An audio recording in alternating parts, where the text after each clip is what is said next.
Started then. So good morning, friends. On behalf of the Ontario Association of Fire Educators, I'd like to welcome you to our June workshop. In the chat, as I indicated in the chat box, there is a link that you can click to fill in your name and your department, as well as your email, so you can receive a certificate at the completion of the workshop. And it also allows us to track who's in attendance today. So thank you very much for joining us.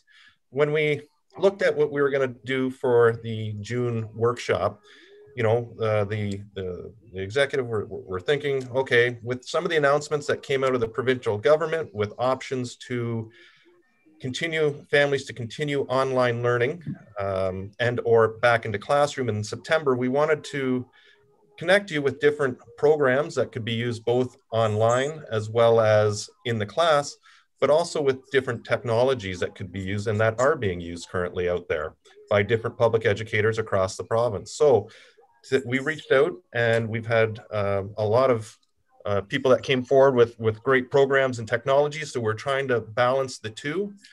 Today we have presenting from Waterloo, a follow-up to how to set up a Google Classroom. I know John did a great video that hopefully everybody took the opportunity to go and take a look at. And then John's going to be talking about the Google Classroom and working with that in the schools. We have Gavin Sproul as well as Glenn Green from Whitby Fire Services with a program from a K-3 program that uses a Ispring program. So I've never heard of Ispring, so it was a new technology that we wanted to share with you. As well as Greg Nickel came forward from One Sound Fire to engage students from grade 12, as well as grade 3s. And he talks about Google Teams, Google Meets, as well as Zoom, which it seems like most of us are familiar with the Zoom, but there are little tricks and innuendos with the different Microsoft Teams as well as Google Meets that we're going to learn about. So we wanted to connect the two of programs that people are doing, as well as technologies that fire services are using to allow you to be better prepared and maybe work with them over the summer to get ready for September, especially if you do have to go back, if you're not going back live into the classroom, but at least if you're going to engage schools and classrooms, you're going to have some other technologies and tools in your toolbox. So at this time, just before we get started, I'll just go through a couple of quick housekeeping rules. So at this time, if you haven't already, if you could please mute your microphone, that'd be great.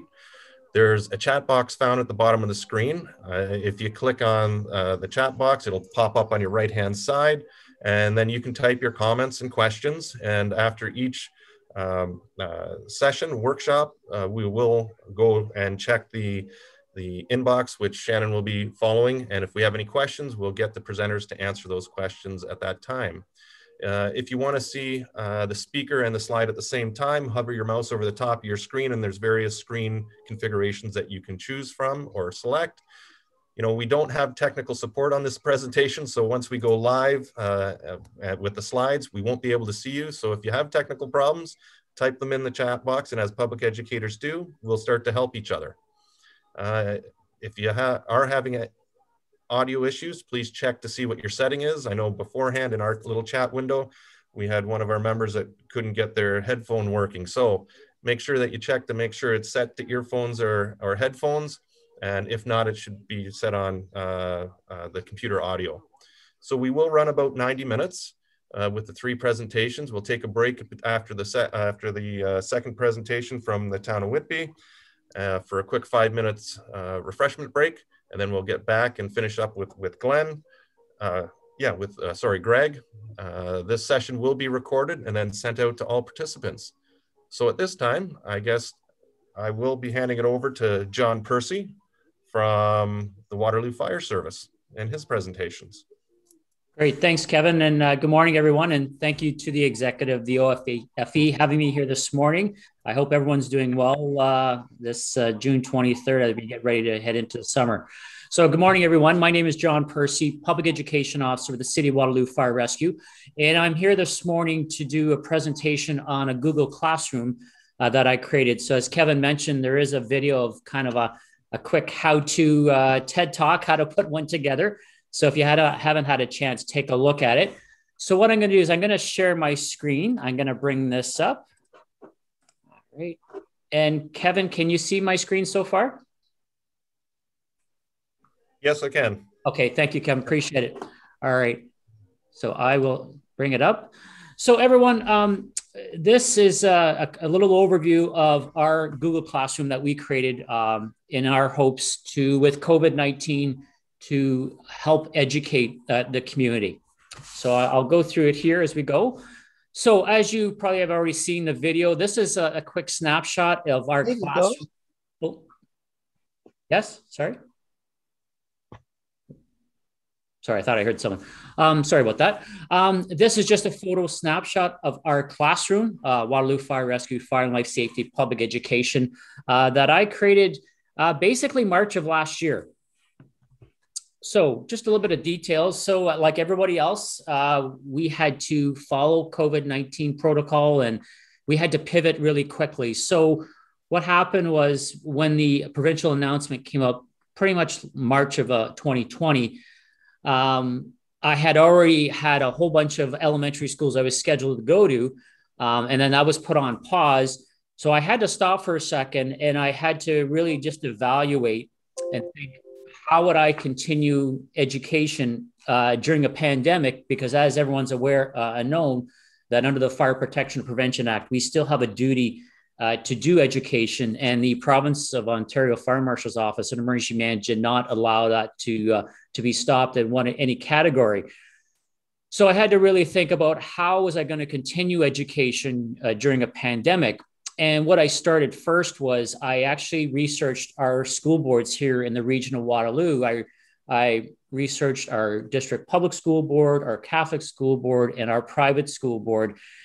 And I used them as a tool to determine how are they getting their messages across to boys and girls and how are they continuing their curriculum. And that's where I came up with the Google Classroom. And as if you've had experience with schools during this time, you know that they're using a lot of Google Classrooms, Google Meets, and that's how this came to be, the creation of our Google Classroom. So how did I get started? To set up this Google Classroom, I just had to use a Gmail account, which there's no cost to it, which is great. You have to ensure, and I'm sure you've experienced this over the last year, that you need a reliable internet or Wi-Fi signal, which we can't control. But at our end, I wanted to ensure that I had that because as I go forward over the last year and a bit, I've been using my Google Classroom for all of our virtual presentations with our community. The good thing is with this, there's no cost to setting up a Google Classroom, only your time. So obviously there's labor hours and associated labor costs to that, but overall there's really no cost associated with it. As I mentioned, when I started this, I focused on elementary boys and girls in the elementary schools, primarily anywhere from kindergarten, junior kindergarten, all the way to grade 8. Since then, I have expanded it to adults and seniors to help meet our community risk assessment and getting our educational messages across to them as well. As you can probably appreciate, with the current COVID, as you know, since March of 2020, a lot more people are at home. If you haven't seen the provincial data for fire fatalities, there were increases last year, and unfortunately, we're on an increase this year. So a lot of people are at home at this point. A lot more cooking and activities going on in the home. So this was another reason that I wanted to get the classroom as a message and a tool to get out there. That my goal was, and no difference than being in person at schools, we would educate the boys and girls, and our strategic approach is to educate them, to give them activities and homework, and hopefully when they go home to, talk to their parents, talk to their loved ones, and hopefully push that message across and making them safe in the home environment. So some of the topics that I've included in our classroom, and again, focusing on home fire safety, no difference than we would pre-COVID-19 and no difference than we will post-COVID-19, smoke alarms, carbon monoxide alarms, home fire escape planning, and unattended cooking, use of hand sanitizers. So if you've been following the fire marshal's office, it was very interesting. back last spring that they came up with some messages that to remind members of our community when it came to the proper use of flammable hand sanitizers. And, I'll bring my mask here, for example. Another key message that we had to remind the public was, as we're using these, please don't put them in microwaves and ovens for sterilization purposes. So I still remind people of that today. Talking about home fire escape planning, it's very interesting. Even today, as boys and girls are finishing up this online school year, when I do my education sessions with them and right in the Google Classroom, I talk about home fire drills. If I correlate that back to pre-COVID-19 and I talk to them about, school fire drills, they're very good. They know what to do. They understand the drills. We've got the Ontario Fire Code that substantiates it and says they have to do so many. So I correlated that and I said, okay, boys and girls, remember you did so many fire drills at school. Tell me how you did it. Now I'm emphasizing that fire drill philosophy at home because obviously more boys and girls are at home. Keep in mind, there's no fire code requirement to do fire drills at home, but I wanted, because they understood that concept and they knew the message, I said, this is what I want you to do in a home environment, recognizing COVID-19, they're bubble only. So that's worked out well. We've also included children's videos, which still we would do in person, but it's a different way of doing it.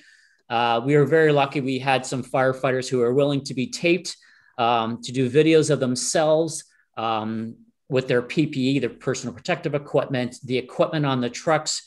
And like many of you in Ontario, we've had to close off our fire stations to the public, not permitting fire station tours due to COVID. So again, this was just a way of just interacting with the boys and girls and saying, you know what, we can't have fire station tours in person, but on the offset, you can check out our video in our Google Classroom. And then finally, photos of our staff and fire trucks, again, to help minimize the impact of COVID-19. So I started off with the schools, elementary, pushing out the Google Classroom to them. I still use it today when I do my virtual presentations. I have now expanded it to other campaigns. Currently, we are in our summer 2021 virtual home smoke alarm program. So we're still meeting the requirements for the home smoke alarm program under the Fire Protection and Prevention Act. We've gone to a virtual model.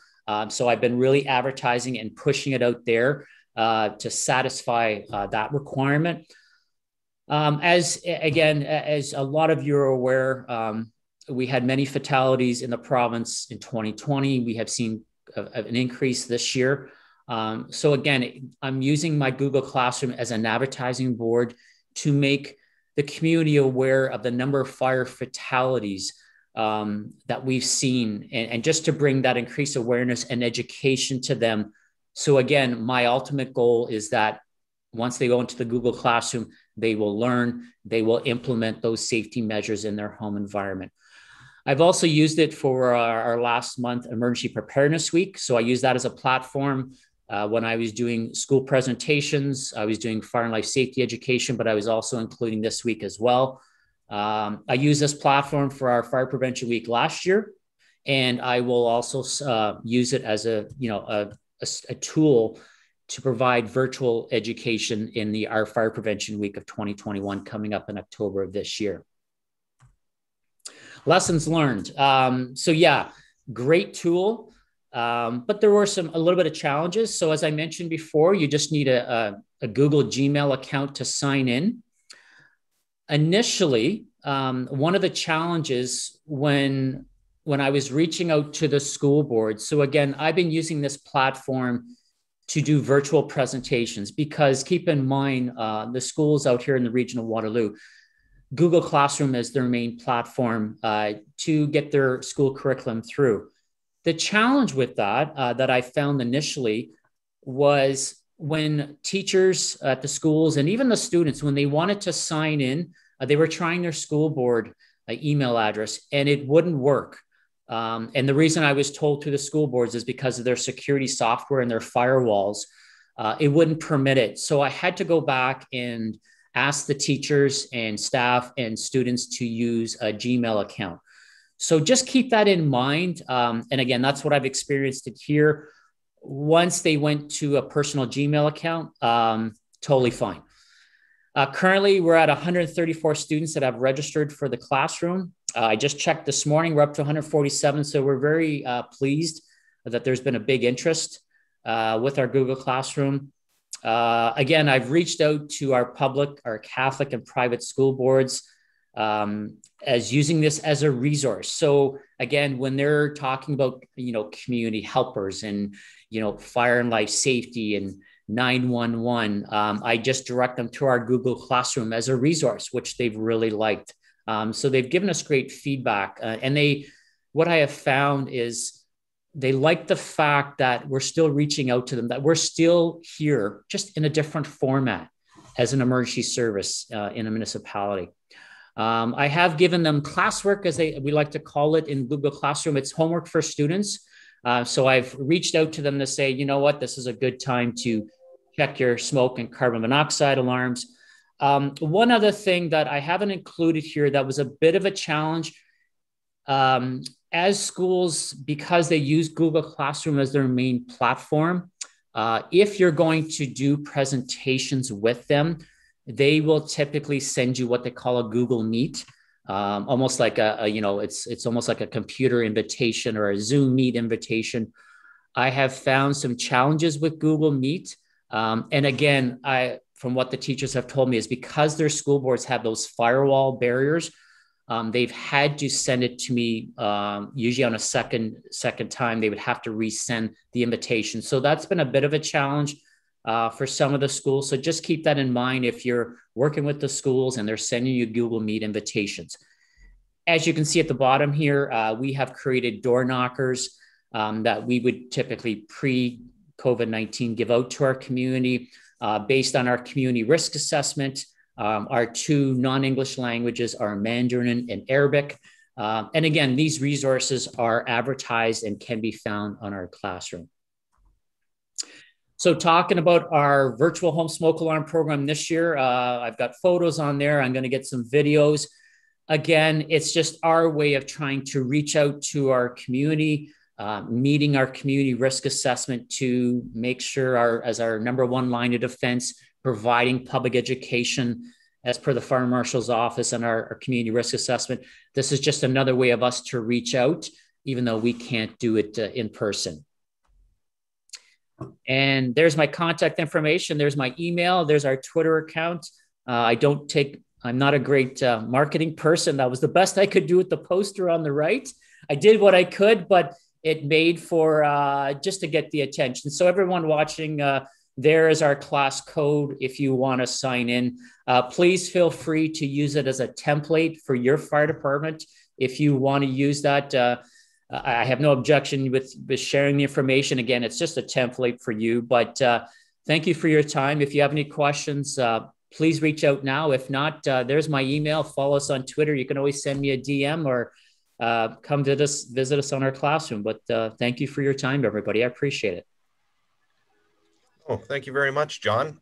Actually, I do have two quick questions for you before I jump over to the chat box. When you pivoted to your online delivery with the schools and the teachers, what kind of a response or how quickly was the uptake on that? Or did you really have to go back and reconnect and reach out to them to get their engagement? Like, was it quick or, did you have to do a lot of chasing and prodding?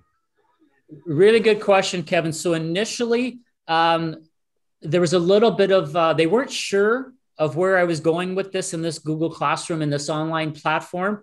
But once the word got out, I'm going to be totally honest with you. I'll give you a prime example. So Emergency Preparedness Week. Some of your fire departments may be involved in that. We push public education here in that week. So obviously my goal was just to do it during that 1 week in May. And I'm going to be totally honest with the demand was so high, it filled all of May and into June. Wow. Okay. So what I found was once the word got around, the fact that we were here, that we were providing this service, I didn't really have to advertise it. It was word of mouth. And no difference back in the winter in January when I first started and I was pushing home fire safety. There was a little resiliency, but what the word got out, there was a lot of catch on it. And word got out that, oh, I heard you're doing an Emergency Preparedness Week presentation. Would you mind coming back? So I had a lot of repeat customers at the school, which, you know what, everyone, that's what we're here to do. This is what the NFPA 1035 and our community risk assessments and fire and life safety education is all about in the province of Ontario. Yeah, absolutely. And then my other question I had for you, and I don't want to take up too much of your time, John, because I know you have a busy schedule today. You have 134 students registered.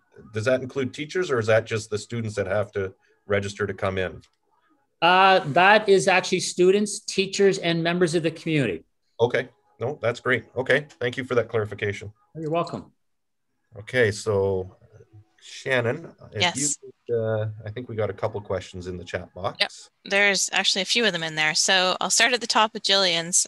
John, was there a particular topic that the schools were asking for? And when sending the videos, did the school request it in a certain format? Good question. So Jillian, no, they weren't looking for any particular topic. As I just said to Kevin, they were thrilled. And I'm not just saying this, they were overwhelmed, enjoyed that we were reaching out and we could provide this service in a online format. So no, they were just glad that, the uniform was here and Sparky was behind me and all my, props. And sorry, the second question with the video, Shannon, can you repeat that, please? Did they ask for them to be sent in a certain format? No, they didn't actually. No, and I haven't had any technical challenges with that. I haven't had any feedback, but no, they were very open to just having the Google Classroom and all the resources. All right. So my question then kind of leads into that. Were you able to incorporate, or have you tried incorporating any of the other kind of Google products and tools into the classroom? Like, they've got Google slide presentations and forms for quizzes and that type of stuff. Were you able to incorporate or use any of that? The extent of where I haven't used Google Slides, because what I found was the schools were really good at that. I'm going to be totally honest with you. And I don't confess that I could even compare to that. I have done a bit of homework when speaking to the schools, because we are always looking for feedback. When I spoke to the teachers, their honest feedback was, we're just grateful that you're here, and the boys and girls and the moms and dads and the loved ones just have a resource, and then they can do the self-education. So the fact that we were there in that capacity. Now, saying that, and I know this is a sidebar, everyone, if you go to Google at Education, it's a great website. And again, I've been pulling out information from there. That Google at Education website is really the primary Google site for teachers in North America. So I've been following that. I'm going to monitor what the fall of 2021 is going to look like. And I'm going to continue this format in the fall. Again, it's going to reflect a COVID, but I'm going to change it up as the fall season comes along. Okay, awesome. Next question. Were you presenting along with the virtual classroom, or did you just send it and let them do it themselves? Great question. I always did live. They had that option, but it was always like right here. So what you see, everybody, again, I'm in my classroom at our fire station. I'm downstairs. We're following COVID-19 protocol. Here's my backdrop. You can see some props. So you know what? If I want to talk about smoke alarms, every feed I gave them was live. Please keep in mind, and I'm sure you can understand this, because of confidentiality is what I have found in the last couple of months. Initially, I could see the boys and girls, and I could see them when they were in the classroom. Again, this was a while ago. I have noticed now when I've been doing it, there's no cameras. I don't see anybody. The only one that I may see or hear is the teacher. So I have found the school board's policies have changed about confidentiality. And that's a bit of a challenge. So that I can't see them, they can see me. And then all I ask is, okay, teacher, Smith, can you call out Johnny? Can you call out boys and girls names? Because I always want that interaction. So for me, everything's a live feed. But again, they can go to the Google Classroom and they can watch the videos. But I have not done one that's been where they just look at my link. I want this, and to let you know, they appreciate this contact, this virtual contact. How does that sound? Sounds pretty good. Okay, last question in the chat here. I guess it is a question. You mentioned that you were expanding the opportunity to seniors and the public. Do they have to set up a Gmail as well, or with the public, can they use their Outlook, etc.? Yeah, it has to be a Gmail account because it is a Google Drive product. So that's what I've been, especially right now with our virtual home smoke alarm program. That's the key message that I'm pushing out there is everyone in our community, it has to be a Gmail account because it's a compatibility issue. Okay, so you just piqued my curiosity. So your virtual smoke alarm program, how are you running that through the classroom? Kind of what's the logistics of that? Yeah, so what I typically do, so if we take this platform, for example, if I'm going to do a Zoom with a community, I will, do this. And then I will share my screen and I'll go to my Google Classroom. And then, you know what? We can watch a video of our firefighters. We can look at photos. I can walk them through a topic. So if it's sorry, I'll just come through here. So if it's kind of like, my home fire escape planning and home fire drills, I can show it virtually, but then I can connect them to our Google Classroom and say, okay, let me walk you through a PDF photo, whatever the topic is that I'm trying to push out. Okay. Are there any other questions out there? We've got a couple minutes. So if anybody has any questions, you can either throw them in the chat or feel free to unmute yourself and ask before we let John go, because he was kind enough to rearrange some time for us today. So, you know what, everybody, just on a summary, again, it's free. There's no cost. There's just your labor time. And again, utilize it if you want to go this route to your community risk assessment, which is so important because you can tie it into here. Like I said, I started with elementary schools. Now I've expanded it to the community. And again, it's just an online resource. It's an expansion of our other, social media sites that you may use, your city website. And again, it's this, and this is what people like. And they like the fact that my local fire service is here and we're still meeting our mandates under the FPPA in COVID-19 times. Yep. So John, do you think, even when we get back into the classroom, do you see any opportunity or potential for this type of presentation to continue versus physically going back into the classroom? Like, do you think there'll still be a demand for the virtual? I think that's a great question. I think regardless of COVID, once we go after the fact, what I plan on doing is I'm going to offer two models. I'm going to have a hybrid model because schools may be a little reluctant depending on their policy. So when come next fall, I'm going to say, we can offer you two models here. I can come in person, but if you prefer, come see me here.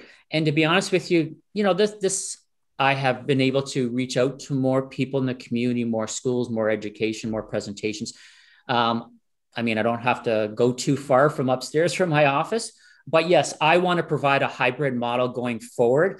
And I think this opens up an opportunity, and I'm just speaking for myself when it comes to fire and life safety going forward after COVID settles down. I think this is a really great opportunity that Wi-Fi and IT technology, I think this is a real opportunity to expand this. And I think we're going to see more of this. And this is just me speaking as another opportunity to get our messages out as per the FPPA, our community risk assessment. Yeah, I think I have to agree with you, John. I know I've had conversations with a couple of colleagues that have done station tour videos, and even on YouTube or put it on social media or whatever it was. And the amount of views that those videos have received, there's logistically no way that you could do that many tours of a physical tour of a fire station compared to what you can get through someone viewing the video. So I think that the reach is kind of crazy. It's amazing, everyone. Just as a friendly reminder, if you're going to reach out on social media, regardless of what that platform is, I just highly recommend that you reach out to your municipality. Usually it's the clerk's office or corporate communications, and just follow their policies when it comes to the use of social media, because you're doing it on behalf of your fire department. So just make sure in the back of your mind that you're following that policy, because in our city, there's only certain social media sites that we use. But just keep that in mind, and keep in mind those parameters, especially when it comes to privacy, confidentiality. We have to respect that in our category. But again, once I follow our policy, I'm in good shape. All right. And one more question just came through the chat, John. How do you document your activities? Good question. We have a database locally within fire prevention here. So I keep track of every session I do, the topics, and how many participants we have.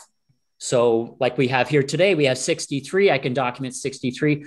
That's how I document in our internal database as part of our record keeping policy, but internally. All right. One last call for questions.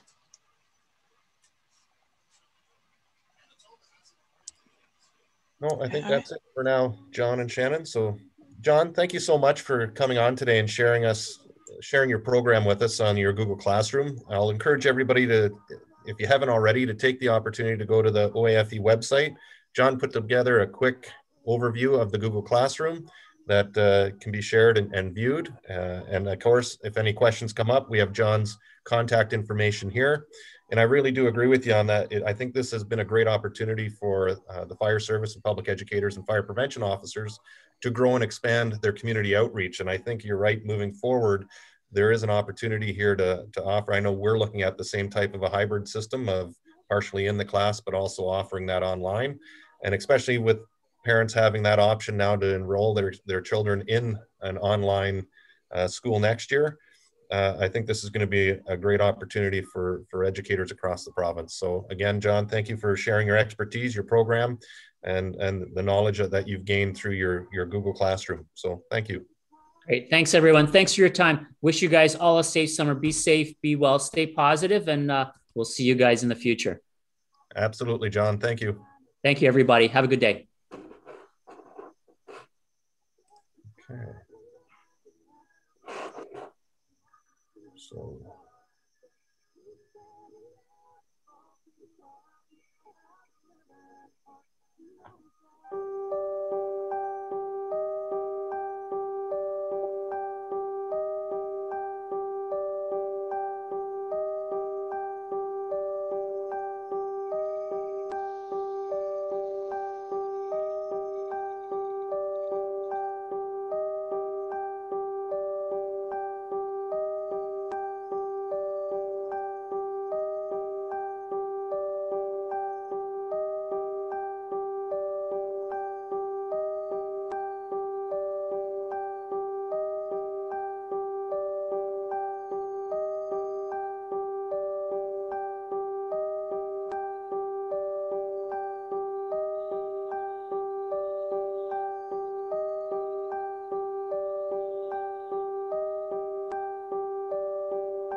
Okay, thank you, Shannon.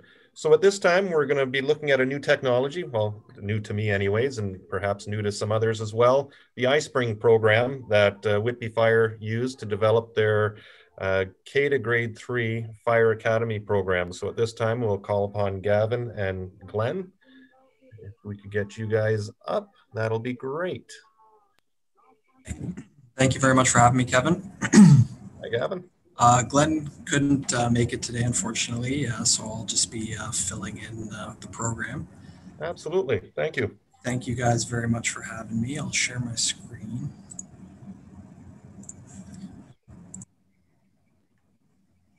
All right. So as Kevin said, Ispring was a new program to him. It was actually a new program to us as well. We've only been using the program for about 6 months now, so I'm by no means an expert. But I do have a general idea of how it works. So what I'm going to do today is I'm going to talk a little bit about the Ispring program, an overview of what the software is and how it works. And then I'm going to move into more about how we used it at Whitby Fire to implement our public education and move that to online.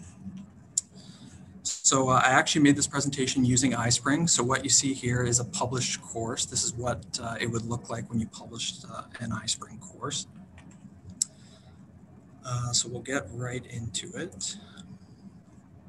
So what is Ispring? So the easiest way to explain what Ispring is it's an add-on to Microsoft PowerPoint that allows you to create self-guided online courses using a variety of interactions, demonstrations, and quizzes. It's a great tool to create programs that you can send out online, where they can sit on a web page and people can do them at their own pace, their own time.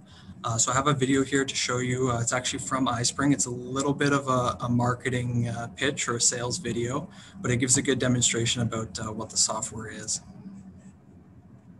Are you involved in staff training? Do you often find yourself sacrificing the quality of a training course trying to meet deadlines?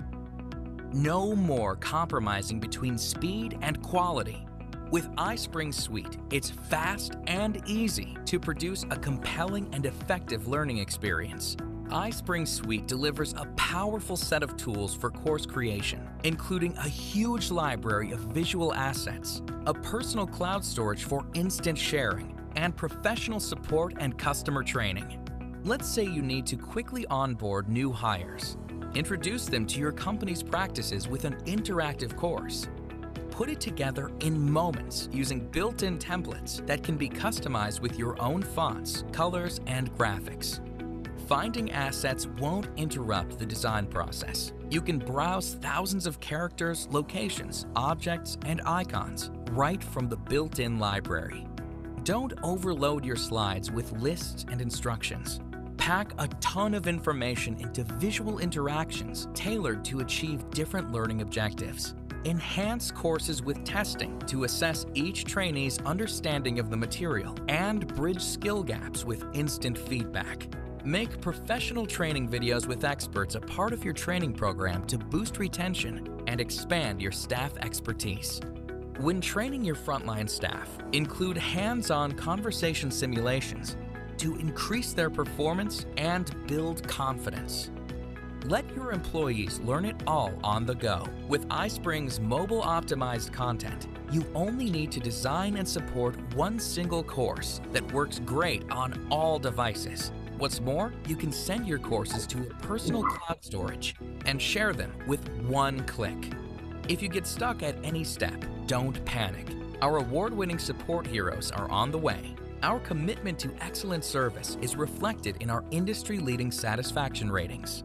Streamline your workflow and build a compelling e-learning experience, leaving time for the things that matter.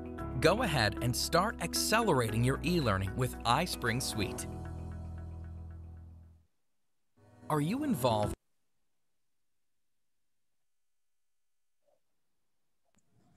So I promise you that Ispring isn't paying me to say this, but their customer support is amazing. Anytime we ran into any sort of issue with the program or we had questions about, how do we create this? How do we do that? They have a YouTube channel with tons of educational videos, how to create a quiz. They have webinars that they offer on how to make effective presentations. They have really, really great support. Which is a big help when you're using a software that you've never touched before, you've never used it before. So that was one of the things that we loved about the software that they offered, was the support that came with it. So why you should use Ispring? The number one reason is it allows you to create online courses that can be published and evaluated. So it's more effective than just having a PowerPoint presentation that maybe you publish online, because Ispring allows the courses that you create to be evaluated using their built-in quiz feature. So the results of those evaluations can be emailed to any email address you provide, so that you can actually keep track of the people who have taken the course and what the results are. And I'll show you an example of what one of those reports looks like. And another great reason to use Ispring is the Ispring subscription comes with access to the cloud, where all your courses can be published and the number of people that view the course is tracked. So once you publish a course, it sits on a cloud, and you can actually see how many people are viewing the links. And I'll show you what that looks like as well. So I'll start with an example of the email address. Let me just make sure it's sharing properly. So can you see that okay? Looks good, perfect. So here's an example of a quiz result. So as you can see, we created our email address here, WFES Academy. That's where all of our Ispring course quizzes report to. So we can go into that email address. We can sort out the quizzes based on the program that they're for. So this one is for our grade 7 to 8 Learn Not to Burn program. You can see up here, we made them put in first name, last name, what school they're from, and their teacher. When you're building the quiz, it allows you to put in any features you want. You can make people, or you can ask them to put in email address, phone numbers, to track that information, age if you'd like, and you have the option to make it mandatory or optional. And then you can use that information for future programs or for community risk assessments, however you want to use that information. And you can see here, gives you the date and time they did the quiz, the amount of questions they answered, what their score was, the passing score, which in this case was 80%, and the time they spent doing it. So it took them 4 minutes and 16 seconds. So for this quiz, all the questions are multiple choice. You can actually go through question by question. You can see what answer the user chose and what the correct answer was, as well as the question. So this is great when you're evaluating the effectiveness of your courses. You can see if people are doing well in your courses, you know they're understanding the information. If you know all of the quiz results that come in, people struggle with question number 5, you know you can adjust your course content a little bit to try and make sure that they're understanding what point you're trying to get across. So that is the example of that. And then I'll also show you here example of the cloud. So this is the cloud where all of our published courses sit. We have both online courses for the public, and we've actually been using Ispring as an internal training tool as well. So you can see a lot of the different programs we have here. This Ispring program overview is the presentation I'm giving now. So if I click in there, you can see the program. You have the link to access the program. So this is the public link. You just copy this link and share it, and anyone can access the program. And then you can also see the number of views right there. So for this one, we have 5 views. So it allows you to see how many people are actually looking at your presentations.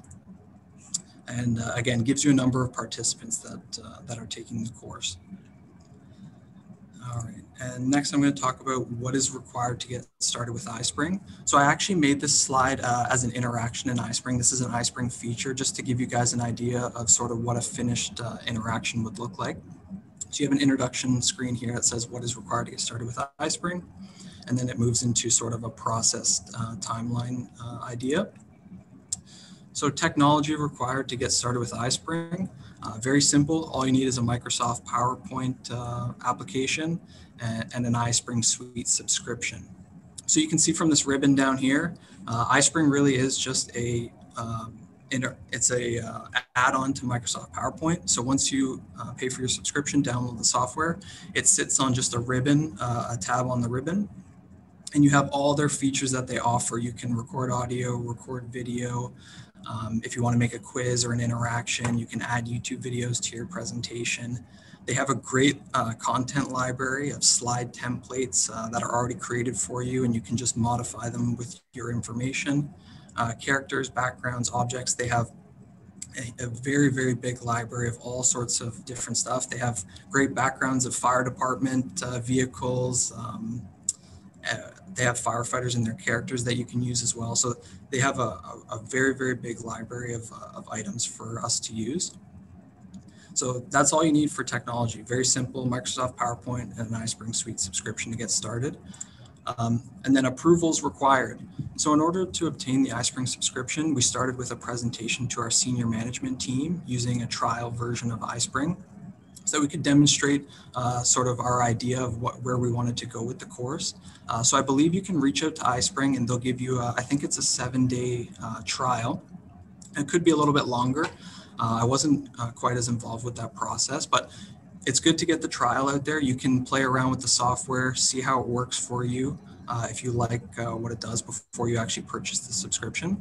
So we pitched it to our senior management team. They loved it. They loved the idea that we were moving our public education online because of COVID-19. Obviously, we weren't able to do our normal public education events. So with our senior management team on board, we approached our IT department to make sure that they could support the software. They said it wouldn't be a problem at all. Like I said, very simple add-on to PowerPoint. They had no issues with it. And then finally, we reached out to our corporate communication division about supporting the online programs by helping us with social media, content creation, promoting the courses, as well as hosting the courses on our town website, which I'll talk about a little bit later. And then finally, we have the costs associated with the program. So the cost of a yearly Ispring subscription for 3 fire prevention officers is $2,460 USD. Because of our IT department's support for the software and our partnership with them, they actually purchased the licenses out of their budget. This might not be possible everywhere, but because of our IT department purchasing the program for us, the cost to our fire department was $0. We have, as John talked about in his presentation, there's obviously labor hours associated with creating the presentations, but in terms of covering our subscription, our IT department was able to run that cost, so we were able to get it for $0. And the reason we went with 3 subscriptions is because we have 3 fire prevention officers right now. We don't have a dedicated public educator yet, unfortunately. So we wanted to have all 3 of our fire prevention officers be able to create the courses and collaborate on them together.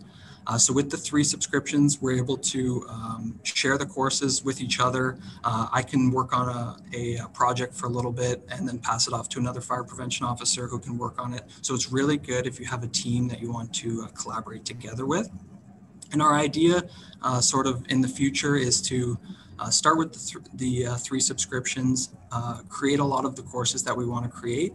And once we're fully up and running, we'll probably reduce that to just 1 subscription so that we can still manage the courses we've created. And we can adjust the evaluations, adjust some of the content in the future.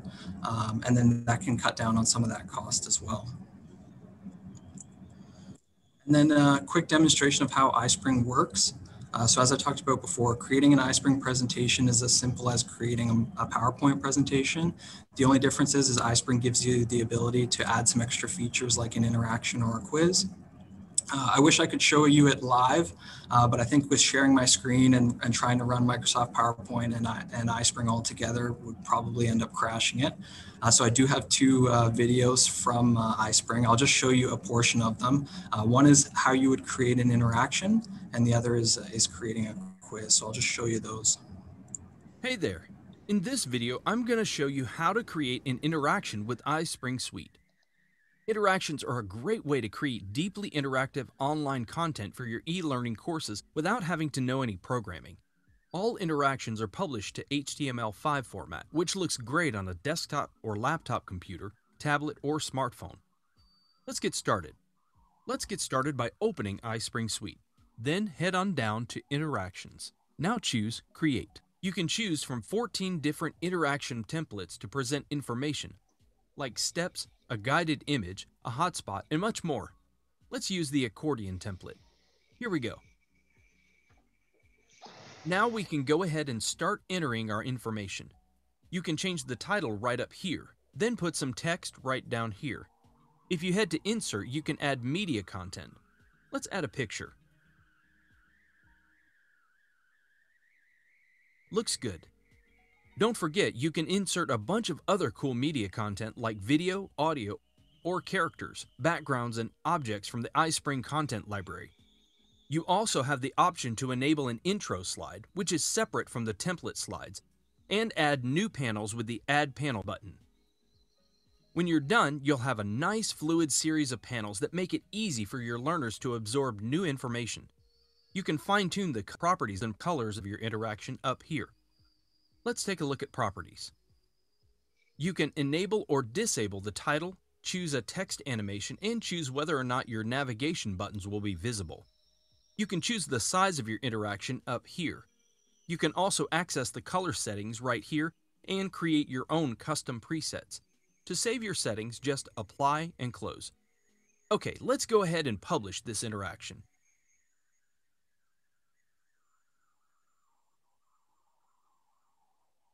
Sorry about that, still muted. So that gives you an idea of sort of how you create an interaction. The great thing about Ispring is they make it very user-friendly. So if you've worked with PowerPoint in the past and you're used to creating text boxes and adding images, it's very similar. They try and keep everything looking the same. And then once you actually go and publish that interaction to add it to your course, that's when they do the background work of making it look sort of more creative. Which is obviously really good. You don't have to learn a whole new software in order to be able to use this. If you're comfortable with Microsoft PowerPoint, you should be comfortable with Ispring. I'll show you another short video about creating a quiz. We thought the quiz feature for Ispring was one of the best features of it because, like I said before, it allows us to evaluate the presentation. The music might be a bit. Online quizzes are a great way to test your learners' knowledge. Today, I'm going to show you how to create your first quiz with Ispring Suite. Let's get started by opening Ispring Suite. First of all, you can choose between creating a new graded quiz or survey. Today, let's create a new graded quiz. Up here, you can add new questions. There are 14 question templates to choose from. Let's start with a classic multiple choice question. Right here in Form View, it's super easy to add your question and some answer choices. You can also customize the feedback down here. Plus, you can add a picture, video, or audio to the question. Now let's switch to Slide View to see how it looks. All these objects can be edited just like PowerPoint slides. To add extra content to the slides, select Insert. From here, you can add pictures, shapes, special text, video and audio, or assets from the content library. Let's add a background image.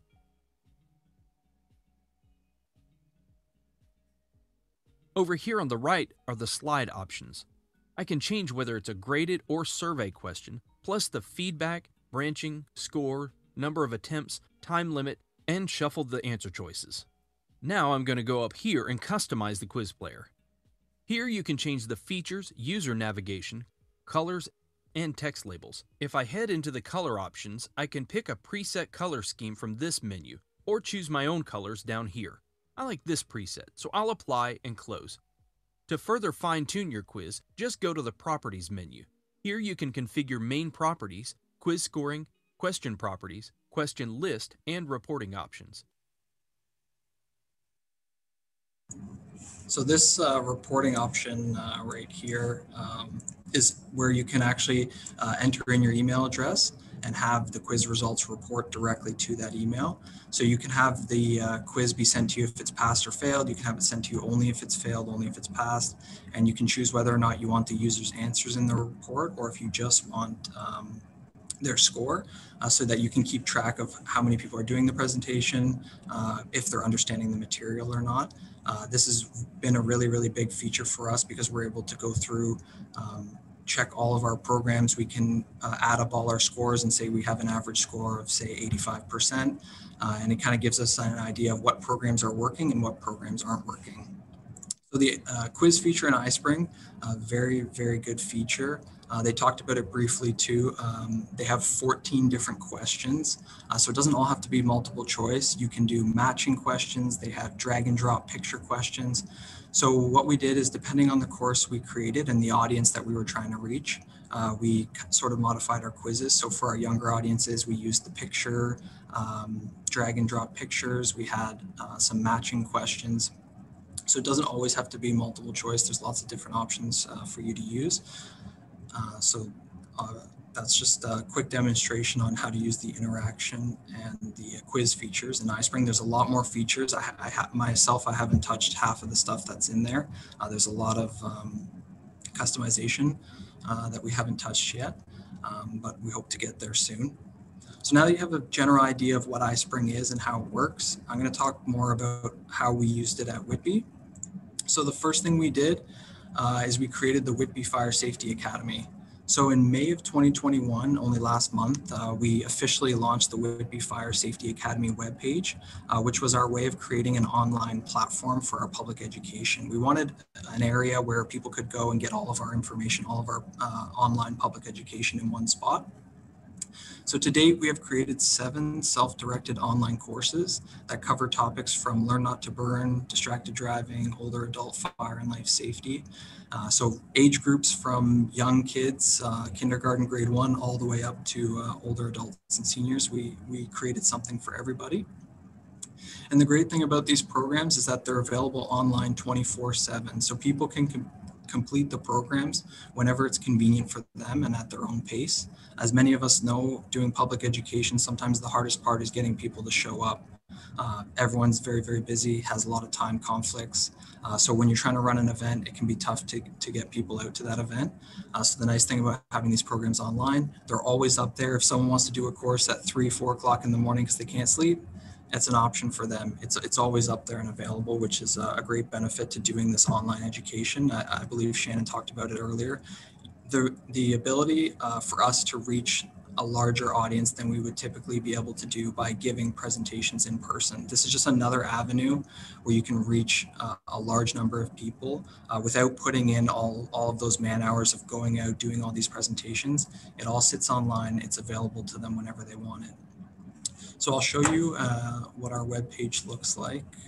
Hold on. So this is our Whitby Fire Safety Academy webpage. Okay, so like I said, we integrated it right into our whitby.ca website with the town. We have our Learn Not to Burn webinar series, which I'll talk about next. That covers grades 1 to 3 all the way up to grade 8. We have a supervisory staff and building owner fire safety webinar, another online self-directed course where building and property owners can learn about their responsibilities under the Ontario Fire Code. We actually created an incentive with this program. We have a policy at Whitby where if you have more than 2 false alarm calls in a 12-month period, you start to get billed for our trucks. So on your 3rd false alarm, if we have to send out 2 trucks, you'll get a bill for those 2 trucks. So the incentive that we created for this program is if a property owner or building owner has 2 false alarms and they complete this program, they're actually able to get a strike taken off. So we created that sort of as an incentive and a benefit to the supervisory staff and the building owners to get them to complete the webinar. And then it benefits us too, because they have a better understanding of what their responsibilities are to hopefully prevent those false alarms in the future. So it sort of works both ways, but just an incentive to get people to actually to use the courses or to take the courses. We have a distracted driving webinar, an older adult fire and life safety webinar, and emergency preparedness as well. And like I said, we're only just starting with Ispring. We've been using it for about 4 or 5 months. So we still have some tweaks that we'd like to make to certain programs as we've sort of progressed in our knowledge and comfortability with Ispring. There's some small tweaks we'd like to make, but you guys are more than welcome to go on the whitby.ca website. You can take any of the courses you want. You don't have to be a resident of Whitby to take them. So if you just want to see sort of what the courses look like, feel free to go on there and click through the courses and see the information that we've put up in there. So next thing I'm going to talk about is the Learn Not to Burn webinar series. So our in-school Learn Not to Burn program was put on hold, of course, because of COVID. Typically, our Learn Not to Burn program, we have co-op students who go into the classrooms and deliver that program from grade 1 all the way up to grade 8. So this year, what we decided to do is create 3 online courses to make sure that we are still reaching all of our elementary school students. So all 3 of our courses were developed using the lesson plans provided by the Ontario Fire Marshal's Office, and they all meet the requirements for the Ontario Curriculum for Health and Physical Education. So I'm going to talk a little bit about how we did a first launch of the program, and then we reevaluated, did a second launch, and then some of the results from that. So our Learn Not to Burn online program, when we first started it back in 2020, when things first started going online, we actually created the program using Google Slides. So we created it so that it was an interactive, self-guided program that we could send out to the students. And although it worked okay, it wasn't very user-friendly. With Ispring, it's easy to click through the program and to publish it online. With Google Slides, we had to sort of embed links here and there and post different YouTube links in separate slides, and it kind of took people all over the place. Where with Ispring, we can keep them in the program. You can embed your YouTube videos right inside the program so they don't have to go to a different screen. And when we created these programs using Google Slides, we didn't have a reliable way of evaluating the program's success. We could see how many people we gave the program to or provided the link to, but we didn't have the quiz feature to evaluate, or we couldn't see the number of people that actually went through. And we marketed the program by emailing the link to the Google Slide presentations to the school boards and reaching out to the principals of all of our elementary schools to inform them of the program. And we didn't have many students complete the courses. So John, in his previous presentation, he talked a lot about how there was some hesitation at the beginning from school boards about some of these programs. We kind of ran into the same thing. Some hesitation. I think a lot of teachers were sort of figuring out and becoming comfortable with online learning as well. So we did have some hesitation on that. So we decided we were going to do a reevaluation and a second launch with our newly acquired Ispring. So with virtual learning continuing due to COVID-19, we thought that we should be reaching more students with our programs. So we redesigned the courses using the Ispring software, which allowed us to make a more user-friendly presentation that also had the ability to be evaluated using that quiz feature. And then in order to market the courses, as well as our Whitby Fire Safety Academy webpage as a whole, we decided that we were going to offer to have our FPOs deliver the courses to classrooms live over Zoom or Google Classroom. So the way we did this is we had each FPO assigned to a list of elementary schools, and each FPO was responsible to reaching out to the principals and the teachers in the school to set up these presentations. So with our first launch of the Google Classroom, we sent the link out to schools. It was supposed to be self-directed or taught by the teachers. We didn't have a great response. So with the second one, we wanted to be able to actually present these programs to the students ourselves. And John talked about it as well.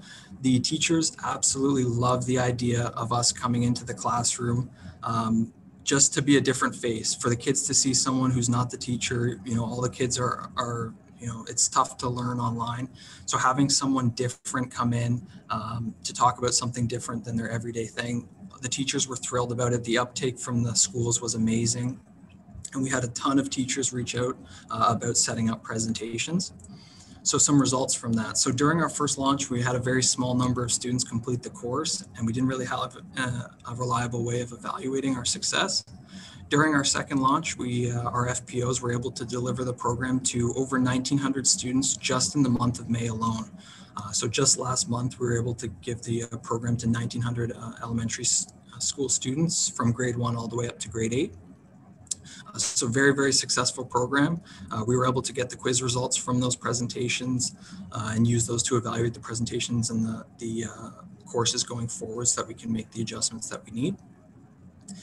And like I talked about with the new Ispring software and the built-in quizzes, we were able to get the test results from all the students who took the course in order to evaluate the success of the program. So some lessons that we learned using Ispring. So the first one is the learning curve. So Ispring is a fairly easy software to learn. Like I said, if you have Microsoft PowerPoint experience, it's not too bad, but there is a bit of a learning curve into doing the interactions and the quizzes and setting things up to make it look the way you want. The good benefit for this, like I talked about at the beginning of the presentation, the support from Ispring is amazing. They have so many YouTube videos showing you how to break down things, lots of webinars. They have an online support team that you can reach out to. They're really great about helping you learn how to use the software effectively. Another lesson we learned was collaboration. So as I talked about before, we had all 3 of our FPOs working on courses. It's very important if you want to work on the course collaboratively together, you need to save the course on a shared drive. So when you're creating an Ispring course, it actually just sits as a Microsoft PowerPoint file on your computer, and it's not until you publish it that it goes into the cloud. So if you want to create a course with multiple FPOs or public educators working together on the course, you have to share that Microsoft PowerPoint file in a shared drive where everyone can access it, and that way multiple people can work on it together. Another lesson we learned was the copyright law. So just before we were going to launch our website and post our programs, we had our communications department flag some potential copyright issues with content. Because the programs are online and most of them were self-guided, we used a lot of YouTube videos, some of them from videos from the OFM, some videos from different private companies that had created them that we just found online, as well as images. So our corporate communications flagged potential copyright issues. We worked with our legal department at the town. They said the information that we were providing is for educational purposes. So we were okay to use all of our information. We just had to provide a disclaimer on our website that the information is for educational purposes only, cannot be reproduced. So we worked with our legal department to sort of write a blanket statement on our copyright law to make sure that we were covered as a department. And then the final lesson that we learned is it's very, very important that you promote your online courses and that you incentivize people to take them. So because the online learning is a new tool for many departments and for many people, there's not many people that look online to get that information from our fire departments because we haven't really traditionally done that in the past. So we've been promoting, we're just starting now to promote a lot of these courses very heavily through social media, through our corporate communications division, putting out email blasts, just sort of trying to get the word out that we've created this academy, this website where you can go and take these courses. So very important that you promote them and also incentivize people to take the courses. So like I talked about with the building and supervisory program, we have that incentive to take a strike off for your false alarm calls. With our seniors program, we have a marketing plan to do a raffle for a gift card. We haven't decided yet where it's going to be from. We may work with our downtown improvement area, the BIA, in order to get a gift card from them. And then we can, because we have the information from the quizzes, we have their email address, their name and phone number. We can use that, we can draw it out of a hat or put it into a program in order to pick someone to win that gift card, and use social media to promote that as well and get the word out that we're doing these programs. So that was one of the big things, was promotions and incentives. And one more thing that I don't have on here that I think is also important to mention is you do need a computer that is fairly modern. If you have an old computer from the past, as your Ispring program gets bigger, you add more content, more interactions, more quizzes, the file size becomes pretty large. And when you actually go to create interactions or publish courses, you can have the program crash on you sometimes. So we did have that happen. It wasn't like an everyday thing, but every now and then you would create an interaction or a quiz or try and publish the program. And unfortunately the program would crash. So very important, you have a computer that can run that. And just make sure you're saving your work, periodically. Every time you create a new slide, make sure you're saving it. That way, if it crashes, it's not such a big deal. You're not losing too much time or too much information. So that's all I have for you today. My contact information is there.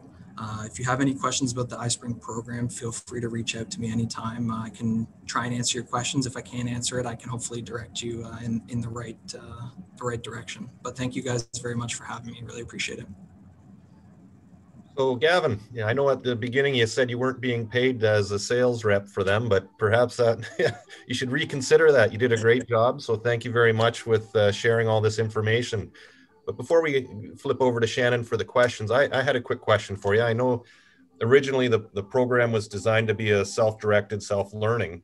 You reevaluated, and then you had your FPOs, go in, market it, and then also deliver. With the return to hopefully in the fall, return back to the classroom, are you seeing this staying as a, kind of a hybrid, being you guys delivering it, or do you see it going back more with you guys still marketing it, but more of a self-directed delivery or learning opportunity? I think with the success that we've seen from actually delivering the program, whether it be online or in the classroom, I think that'll definitely be something that we look into again. The idea will be that the program will always be online. If a teacher, we can't make a presentation work because we have so many schools and we have a limited number of staff, we can't always make the presentations work. Yeah. That way the teacher can present it online. But there definitely will be a hybrid, I believe, going forward, where that we can deliver it in the classrooms as well as leave it online. Typically, our Learn Not to Burn program is presented by our co-op students that we hire every year. So this could be something where they can still use our Ispring course that we've created, but present it online. So just like the nice thing about it is you can create self-guided if you want, or you can create it so that it can be presented sort of like I did here today. Yeah. You have that flexibility to do whatever you find works best for your department. If you find that a lot of people are going online and accessing your course, that's great. If you find the self-directed model works well for you, that's great too. Yeah, no, that's great. Thank you. So Shannon, I'll flip it over to you for any of the questions in the chat box. Sure. So first one, you noted you have been using it for internal training. So is your training division also involved or interested? I guess I'm wondering in terms of cost, like is there, if you get more subscription, is it a better rate, that type of stuff? So the more people you have involved. Yeah, so our training division hasn't been using the software. In terms of internal training, we've actually been using the program ourselves to create internal training for our FPOs as well as for our firefighters. So we've been working with training division to create the content that they want, but it's been our FPOs who have been making it just because we're the 3 that have the subscriptions. But they do love the program. It is really good internal training, especially for the firefighters, because you can create that self-guided content. You can post it out there for the firefighters to do, and they can do it whenever they have time, right? If it's 8, 9 o'clock at night, they can sit down at the computer and do it rather than having to deliver that training session between the hours, between your normal working hours. Right.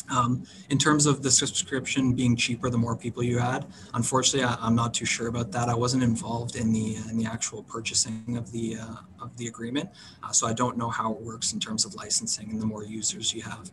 Okay.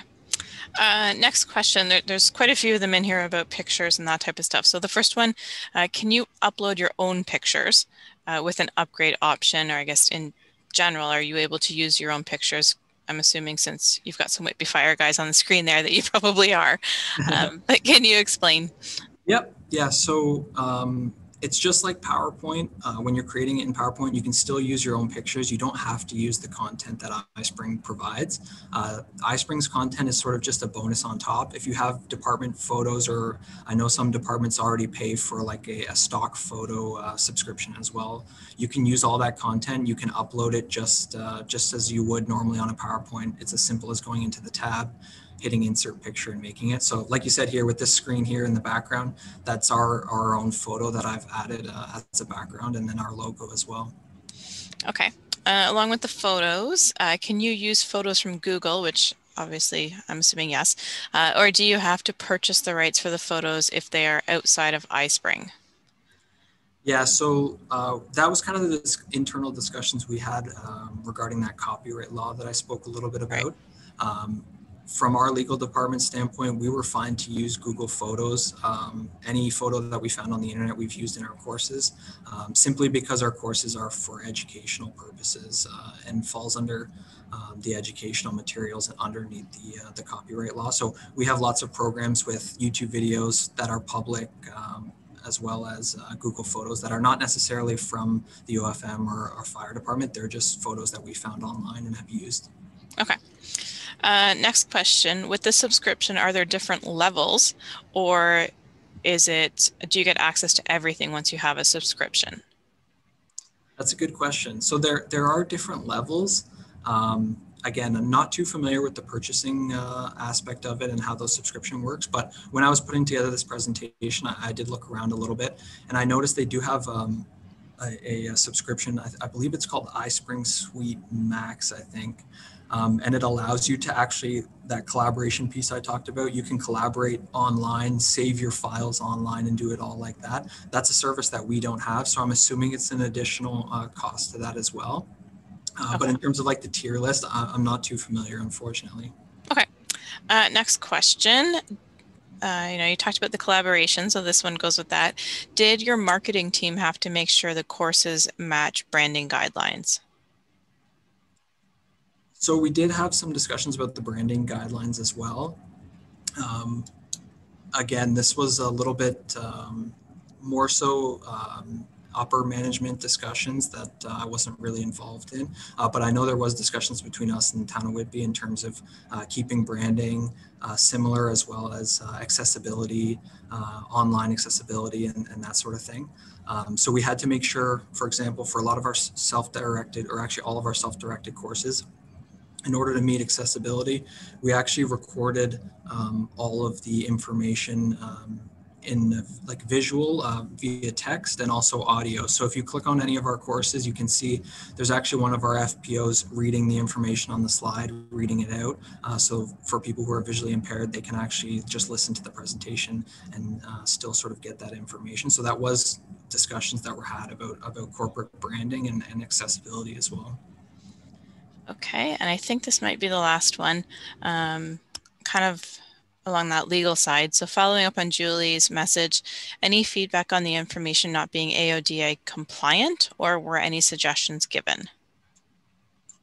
Yeah, so I believe AODA is the accessibility, if I'm correct in that. Yeah, so again, that was a discussion when we first published our first course and sort of showed it to our corporate communications. That was a discussion that came up about the AODA.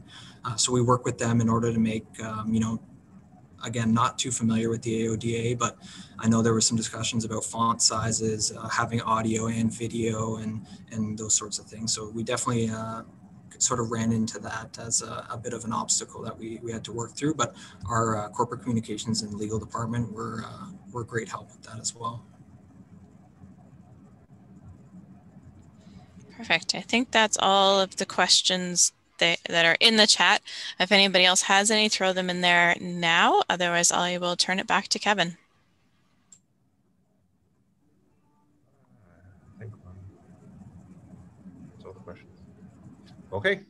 Well, thank you very much, Gavin, for coming in and sharing not just some programs, but a new technology, as I said, new to me and to a few of the OAFE executive as well. So thank you for coming and sharing that and exposing us to this.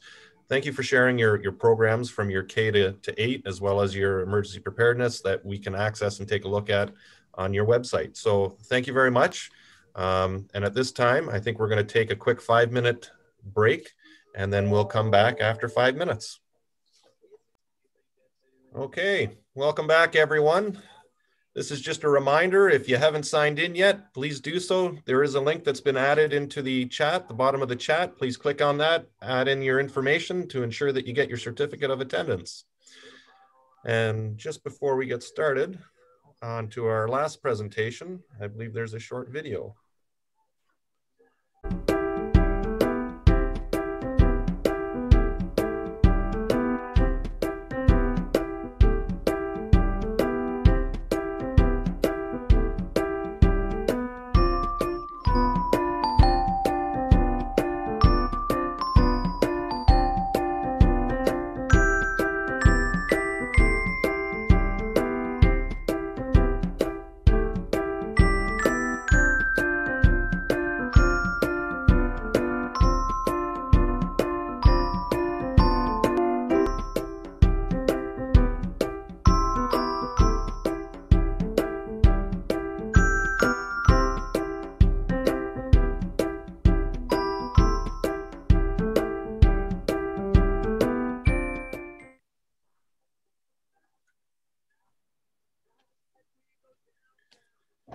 Okay, before we get to the last presentation, I have to make sure this is on. Yes, good. Before we get to the last presentation of this morning by Greg Nickel from Owen Sound Fire, Greg will be presenting on engaging high school students, as well as connecting with elementary school students with the Hazard House.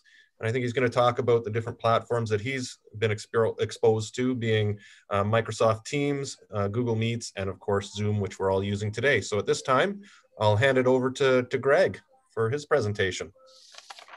Well, thank you very much for having me here this morning. I really appreciate the Ontario Association of Fire Educators allowing me the opportunity to share with what our department does, what's worked successfully, and the learning things that we have done over the last couple of years. Really, I want to thank Donna, Kevin, Shannon, and Jillian for working with me the last couple of weeks to get things up to speed as to what they want to see and how we are going to share it. So I'm going to go ahead and share my screen with you guys right now so you can see what I am looking at. And here we go. So like I say, guys, just bear with me as I click one more screen here. There we go. And I'm going to minimize you so I don't see all of you guys. So I've got all of you guys on my screen. Greg here from the Owen Sound Fire and Emergency Services. The city of Owen Sound is where you want to live. We are located on the southern edge of Georgian Bay, about 21,000 residents. However, the city of Owen Sound is most definitely a regional hub. The surrounding municipalities of Meaford and Georgian Bluffs, a lot of those people feed into our community to come here to work, to shop, to do every little thing that they need. We supply a lot of those services out to our neighboring municipalities. Within our municipality, there are 14 care facilities. To put that in perspective, the neighboring municipality to the west of Owen Sound doesn't have any. So when people are looking end of life care, those kind of things, hospitals, jobs, a lot of those people move into the city of Owen Sound or come into the city of Owen Sound on a daily basis. Of course, we are home to the Owen Sound Attack, largest, I guess we're the smallest city in the Central the Canadian Hockey League, but very proud of the Owen Sound Attack. And if you were thinking about coming to the city of Owen Sound in the summertime, an event like Summer Folk or the Owen Sound Triathlon are highlights. And of course, always the Salmon Spectacular. And you can see looking out north from the bay, of the iconic things are the green elevators on the left and the concrete elevators on the right. A beautiful community to live in. Owen Sound Fire and Emergency Services services the city of Owen Sound only. There is a municipality of Georgian Bluffs has the Intertownship Fire Department that services the immediate area around the city of Owen Sound. We have 26 full-time firefighters, 5 guys on duty, maybe a minimum of 4 at any given time. And our guys, when they're not on duty, are on call. So we're a composite fire department for all intents and purposes. Myself and Doug McEwen, who's listening in the next room over, we do the public education and our prevention programs for our community. We work Monday to Friday, 8 to 4:30. And I've luckily enough been able to do this job for just over 23 years. It's an absolutely fantastic place to live and to work. Our department runs about 800 calls a year. And we have a 5-on, 5-off rotation for our on-duty guys. Here today to talk to you guys about how our presentations have moved online, what we've done to make them move online. Some of them were things that we were doing in the past, and we just maybe converted those, reutilized them, and turned them into online opportunities. And it was obviously, like I heard John speak earlier, it was a big learning curve for anybody and everybody that was able to do this. And it's phenomenal that we have this technology at our disposal to be able to use it to still continue to share the message. And it's been really well received. Very similar to John at the end of the presentation or during the presentation, I'm watching the numbers that come in so we can log that and record that and report that at the end of the year. One of the things that is important to do if you are talking to teachers is sometimes a teacher will share their whole classroom. So you want to ask the teacher, is your whole classroom here or just yourself? So something you want to do and think about in the future is just when you are sharing in the classroom, ask that teacher, is it just yourself or is your class here with you? And sometimes they'll tell you, no, I'm sharing the screen, and they'll say there's 18 kids in the classroom with me. From technology point of view, I've used my laptop, just a regular camera and a phone. Obviously, I needed to work with my IT department to get the Teams license. It was a bit of a struggle last spring. Once we have our Teams license up and running, it made things easier. Our Blue Water School Board used Teams. So for me to educate last year, couldn't do it without a Teams license. Once I had a Teams license, I was able to get in the classrooms and share and work with them. The private schools in our community generally use Zoom, same format we're using today. I find Zoom probably the easiest to work with and the most user-friendly. Google Meet, our Catholic board uses, and some other boards, some other community groups have used. Google Meet works very well. You do, like John says, you have to have a Gmail account, and all your devices, all your videos, all your presentations need to be on your Google Drive, so that when you're using Google, they're all there and you're pulling from there. And if you're in a Google Meet, very important that you do that. And it's very easy to move stuff to Google. Google is very user-friendly. It's a matter of clicking and saving your existing PowerPoint presentation, then moving all the videos over into that, and things work well.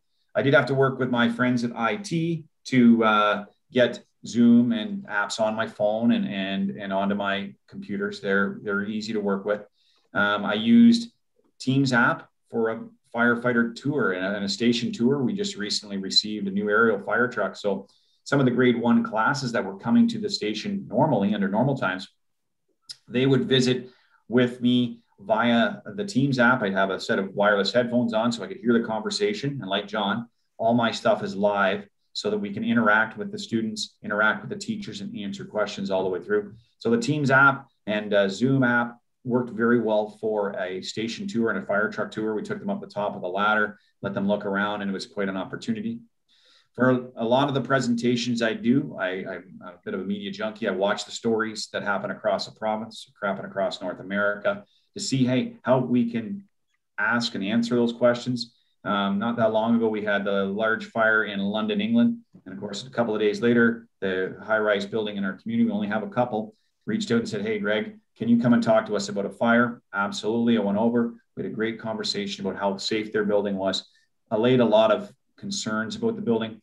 And even strangely enough, that building was also undergoing some construction on the outside and the exterior. They were putting some Roxol insulation under a steel new facing to kind of pretty the building up, and added a layer of insulation. And I started my presentation holding a lighter and talking while the lighter was on, hitting the insulation. And, I spoke for a couple of minutes and I said, okay, can you now see that this insulation, very, very difficult to ignite? And just those kind of things were great. So moving ahead, I worked with my high schools, and I was doing this presentation before the COVID, I guess the COVID situations occurred. This presentation was already something I was doing, and I just moved it online. And it was as simple as a PowerPoint presentation. The presentation is loosely based on a number of inquests from across the province where people make poor decisions. And I use some of the examples in our community. And this one in particular, I talk about a young man who had a marijuana incident in his bedroom. And he threw the lighter on the floor, and in the situation, the young man closed the door, and the value of closing doors. And we talk about how smoke travels through the building, and just simple slides. And these are slides that are presented. I think I grabbed them from the OFM or somewhere through that. The Close Your Door program, if you're not familiar with it, is fantastic. The UL Fire Safety Institute has done a lot of research, and they've got some great videos out there to show the importance of closing doors. Even in my online or my email autograph, I have one of the links to what is an absolutely spectacular video on the importance of closing doors. So go to closeyourdoor.org and you'll watch these videos. And I don't want to take away from anybody that hasn't watched it, because when you watch it, if you hadn't seen it yet, you're like, wow, that is a really good example of the importance of closing doors. And this one's kind of neat because you can use this one as a great example when you're talking to high school kids, because just about everybody's been in a hot tub. And I look at this at 100 degrees Fahrenheit, obviously not at 100 degrees Celsius. And I use that example. I go, that's 1,000 degrees Fahrenheit. You wouldn't want to be in that room, but the room on the right side of the screen, you talk about, say, hey, friends, would you go into this? Would you, if you couldn't get out, you could go to this room, close the door. It's 100 degrees Fahrenheit. Kids might be concerned that that's hot. And I go, well, if you were in a hot tub at 100 degrees Fahrenheit, you would consider that hot tub cool. You wouldn't want to be there. So 100 degrees Fahrenheit, not that hot. And I also use the example, going back to my previous slide, of we've had fires in our community where the room that was the room of origin had a lot of fire damage, but the room immediately adjacent to it looked very similar to this. And we can share those stories. We've also captured some video in our community. I'm going to let it play through as I talk. And what this is it's a picture of a high-rise fire. And what I use this one is to talk again about the importance of closing doors and reacting and getting out quickly. Obviously, at this point in the video, I'm using the example of not that much smoke. You'd want to be exiting and going to your meeting place. or exiting the building if it was safe to do so. But if not, what we don't want to see you guys doing is entering into the building when the door is open. And you can see our firefighters, they're going to open the door on the left. They're looking at it. There is a fire, a working fire in that room. And I make sure that people keep a good look at the exit sign. The exit sign is a fantastic thing. And also during this part of the presentation, I mentioned that, hey, you know, if you think you need to use the hose in the hallway, that's not for you. It's for our guys to use. That's not for you to use. You should be making your way out to a safe location. And the 5-second mark here, the guys open the door and that video shows the smoke entering the corridor. And it shows just how important fire separations are, keeping doors closed, and now not heading into the hall, because now is a chance where things could go bad for you should you decide to go into the hall. The other video I show in a lot of presentations, and I show this all the way down into my grade 5 presentation, is the 3-minute video. Not going to show that because I know a lot of our friends that are watching today are familiar with this. It's the NoFM video. It's easily accessible. And again, you can use this one to talk about closing doors. We talk about, in this presentation, I talk about the importance of smoke alarms. And also when we do this for the importance of smoke alarms, and works really well in the classroom, but you can do it virtually, is you can say, friends, put your hand up if you sleep with your bedroom door closed. And of course, in the classroom, just about every kid in high school, their hand goes up. And I say, keep your hand up if you have a smoke alarm in your bedroom. And of course, almost everybody's hands go down, right? And then you can explain to them the importance of a smoke alarm in your bedroom. The other thing that works as a great visual in the classroom is to take the smoke alarm, set it out in the hallway, close the door, and you can see the kids react going, yeah, there would need to be a lot of smoke in my bedroom before that smoke alarm would activate on the other side of the door. The opportunity here also to talk about power sources and cell phone charging and computers in and around beds that definitely in my generation didn't have to worry about. So the other presentation that I do or that I've used a lot this spring is simply the hazard house. And again, this was from the feedback of teachers as I go and do my presentation in real life. And for those of you guys that have the hazard house, you know it's a fantastic device. But if you're trying to do that presentation in front of a number of people, the room has become very small. It's hard for everybody to see and interact. So I took advice from my teachers and said, hey, what comments are you seeing? What suggestions are you getting? And they said, Greg, in big settings, we can't see the pictures. So I'd already done and taken a bunch of pictures of my hazard house with a quality camera on a tripod, and we're going to flip through a number of them. And then while I'm doing my presentation with the actual hazard house by my side, behind me or on a screen elsewhere in the room, these pictures are coming up. So as we're discussing things about certain parts of the building and inside and outside, that screen is coming up behind me. So we can talk about the toddler's bedroom. We can talk about the lawnmower and the grass cutting and those kind of things as I'm doing the presentation behind me so that everybody can see it, but it's also happening in real life. Then we move into the house, for those kids that can't see it, they can see the smoke that's coming up through the stairwell. We can talk about smoke alarms and playing with matches and lighters and all those things that you would normally do with the hazard house, but it's also behind you.